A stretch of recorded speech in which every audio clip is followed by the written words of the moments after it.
So I move to the second theme, economic development. Aspirational India, economic development, and caring society. I'm now talking on economic development. And in economic development, industry, commerce, and investment are the ones which come first in our. So the most important thing as an introduction I'd like to say here, the guilds of Saraswati Sindus civilization and the Harappan seals are remarkable. Saraswati Sindhu civilization is about 4,000 before the Common Era. They belong, the seals in particular, belong to 3,300 BCE, before the Common Era.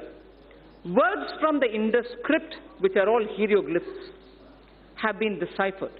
Words from those hieroglyphs have been deciphered. Interesting words which we need to know when we're talking about commerce and industry.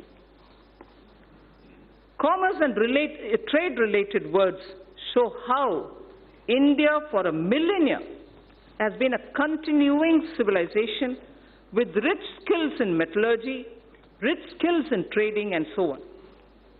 Sreni is a word found in the Harappan seals, which means guild.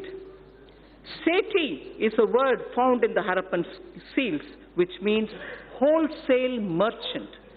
Seti was a wholesale merchant in the Sindhu civilization, Saraswati Sindhu civilization. Poddar is an assayer of metal into treasury. And also, India is a continuing maritime power in terms of commerce and industry. Sakara Kholmi is using word which shows blacksmithery and also iron and tinsmithery existed that time. So India's commerce, India's industry, India's trade in such materials which were all unique to India have existed and continues to exist over the millennia. So entrepreneurship has always been the strength of India. That's the point I wanted to explain. I'm sure many members already know it, and therefore they are a bit restless. Entrepreneurship has always been the strength of India. Even today, young men and women have given up greener pastures elsewhere to contribute to India's growth. They are risk-taking and come up with disruptive solutions to festering challenges. Equally, established old industries are resetting themselves in a changing global domestic situation. Global and domestic situation. We recognize the knowledge, skills, and risk-taking capacities and capabilities of our youth. He is no longer a job seeker. He is a creator of jobs. Now we wish to create more opportunities and remove roadblocks from this path. I propose to set up an investment clearance cell that will provide end-to-end facilitation and support, including pre-investment advisory, information related to land banks, and facilitate clearances at the center and also in the state level. It will work through a portal. There is a case for maximizing the benefits of three separately developing economic activities. The upcoming economic corridors, revitalization of manufacturing activities, and technology and the demands for aspirational classes. We have to benefit from their convergence. Hence, it is proposed to develop 5 new such smart cities in collaboration with states and in PPP mode. Such sites would be chosen that offer the best choices in terms of the aforementioned principles. India needs to manufacture networked products that will make it a part of global value chains. This in turn gets more investment and generates more employment for our youth. Electronics manufacturing industry is very competitive, and India has shown its cost advantages. The potential of this industry in job creation is immense. India needs to boost domestic manufacturing and attract large investments in the electronics value chain. Here I propose a scheme focused on encouraging manufacture of mobile phones, electronic equipment, and semiconductor packaging.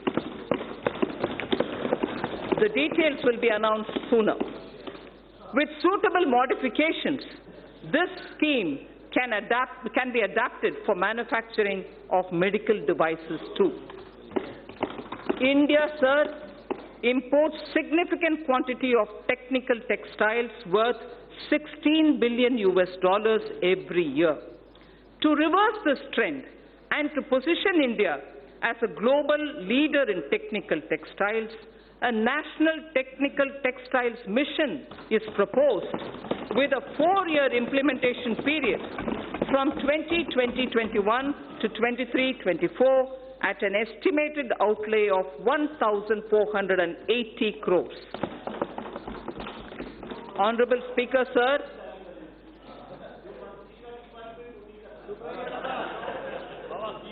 Honorable Speaker, sir, from the Red Fort, our Prime Minister spoke about quality and standards when he spoke of zero defect, zero effect manufacturing.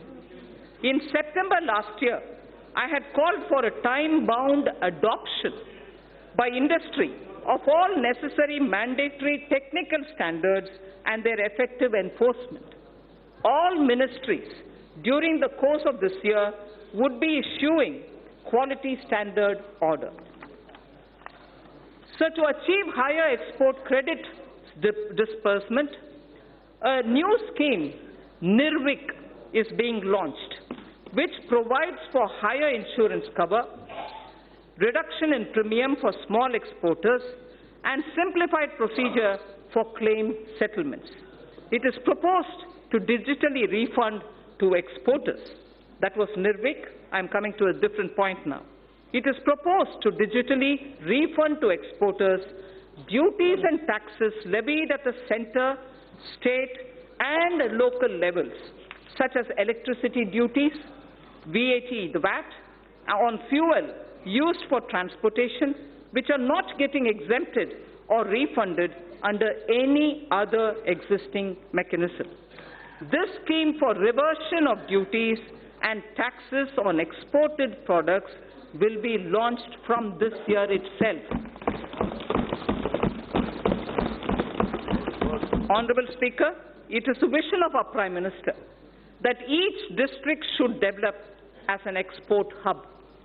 Efforts of the center and state governments are being synergized and institutional mechanisms are being created in order that every district becomes an export hub. Government e-marketplace, GEM, is moving ahead for creating a unified procurement system in the country for providing a single platform for procurement of goods, services, and works. It offers a great opportunity for medium and small and micro enterprises. 3.24 lakh vendors are already on this platform. It is proposed to take its turnover to 3 lakh crores.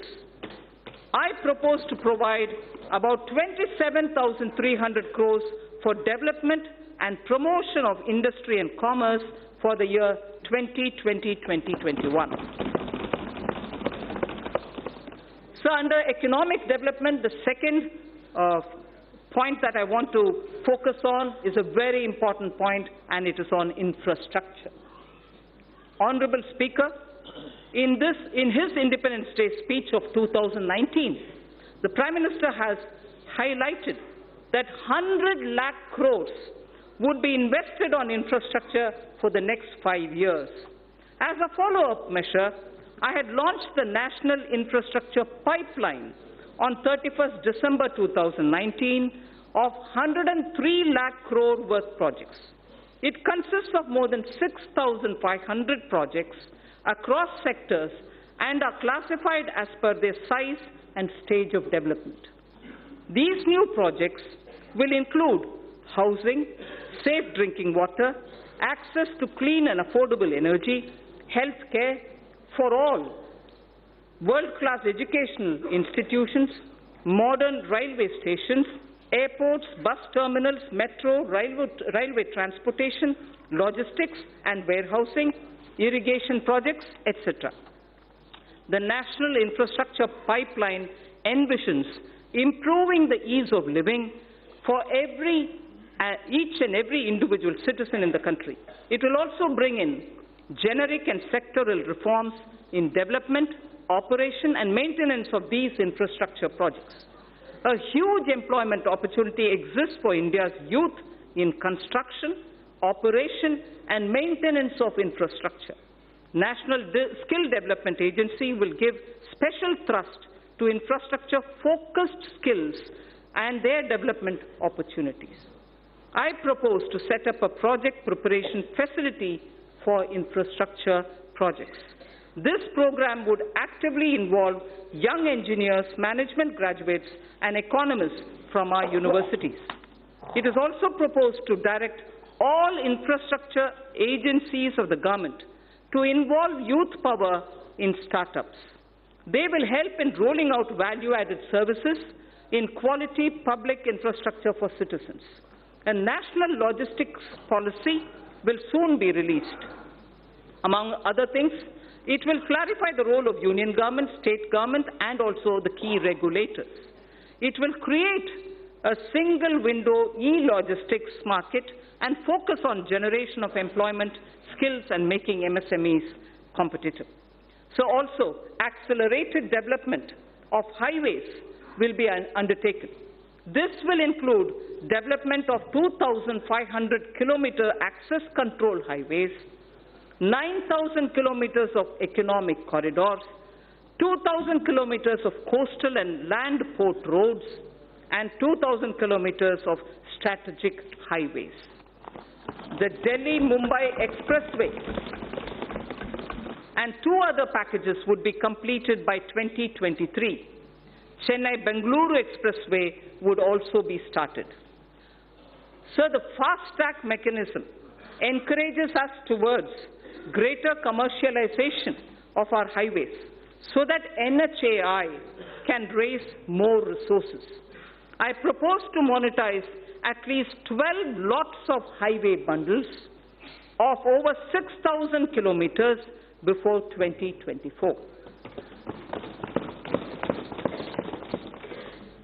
In carrying out its duty, the Indian Railways performs a service to the nation.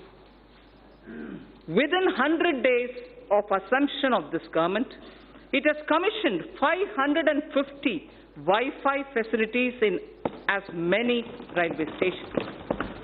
It has eliminated unmanned level crossings and aims to achieve electrification of 27,000 kilometers of tracks. This will call, obviously, for optimization of costs. Railways have small operating surplus. About Indian Railways, there are 5 measures, among other things, that I wish to highlight. Setting up a large solar-powered capacity. Setting up a large solar power capacity alongside the rail tracks on the land owned by railways. A proposal is under consideration. 4 station redevelopment projects and operation of 150 passenger trains would be done through PPP mode. The process of inviting private participation is underway. More Tejas-type trains will connect iconic tourist destinations. High-speed train between Mumbai and Ahmedabad would be actively pursued. 148-kilometer Bengaluru suburban transport project at a cost of 18,600 crores would have fares on metro model. Central government would provide 20% of the equity, and it will also facilitate external assistance up to 60% of the project cost. Sir, our seaports need to be more efficient. Technology has to be used to improve performance. A governance framework keeping with global benchmarks needs to be put in place. This government would consider corporatizing at least one major port and subsequently its listing on the stock exchanges. Inland waterways received a boost. Inland waterways received a boost in the last 5 years. The Jal Vikas Marg on National Waterway 1 will be completed. Further, the 890-kilometer Dhubri-Sadiyar connectivity in Assam will be done by 2022. Honorable Speaker, sir, developing waterways has its impact on the ecosystem on both the banks of the river. Our Prime Minister has conceptualized Arth Ganga. Plans are afoot to energize economic activity along the river banks. Air traffic has been growing rapidly in the country as compared to global average. 100 more airports would be developed by 2024 to support the Udaan scheme. It is expected that the air fleet number shall go up from the present 600 to 1,200 during this time itself. I propose to provide 1.7 lakh crores for transport infrastructure in 2021. So taking electricity to every household has been a major achievement of this government. However, the distribution sector, particularly the DISCOMs, are under financial stress. The ministry intends to promote smart metering. I urge all the states and union territories to replace conventional energy meters by prepaid smart meters in the next 3 years. Also, this would give consumers the freedom to choose the supplier and the rate as per their requirements. So this is a very important step in reaching electricity to all people. This would give consumers the prepaid meters, the smart meters, would give consumers the freedom to choose the supplier and the rate as per their requirements. Further measure to reform DISCOMs would be taken. I propose to provide 22,000 crores to power and renewable energy sector for the year 2020-21.